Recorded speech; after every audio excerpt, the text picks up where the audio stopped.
Artificial intelligence दुनिया में इस वक्त सबसे ज़्यादा तेज़ी से उभरते हुए फील्ड्स में एक है कि आर्टिफिशियल इंटेलिजेंस किसी भी फील्ड को एडवांस करने के लिए इस्तेमाल हो सकता है। ये एक ऐसी टेक्नोलॉजी है जो हर चीज़ के अंदर प्लग इन होती है। आपके घर में फॉर एग्जांपल आप एनर्जी ऑप्टिमाइज़ करना चाहें, आप वाटर कंजम्पशन को बेहतर करना चाहें, आप अपनी सड़कों के निज़ाम को बेहतर बनाना चाहें, अपनी सर्वेलेंस के निज़ाम को बेहतर बनाना चाहें, आप अपनी मेडिकल साइंस को बेहतर बनाना चाहें, इकोनॉमिक्स को बेहतर बनाना चाहें, आप अपनी बैंकिंग को बेहतर बनाना चाहें, किसी भी शोबे में अगर आप आर्टिफिशियल इंटेलिजेंस की फील्ड को लेके आते हैं तो इसके जो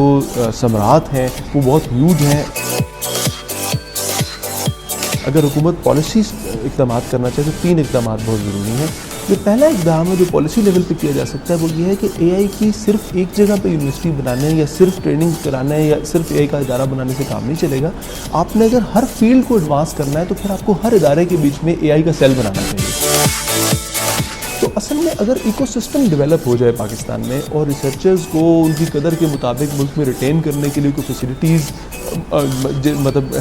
कि उनको आगे रिसर्च में एक्सपैंड करने की राह भी नज़र आए और उनको अपने करियर की ग्रोथ भी नज़र आए, ये अवेलेबल हो जाए फिर तो बहुत जल्दी हम मुल्क में ज़्यादा इम्पैक्ट ला सकते हैं क्योंकि हमारे लोगों में टैलेंट बहुत ज़्यादा है।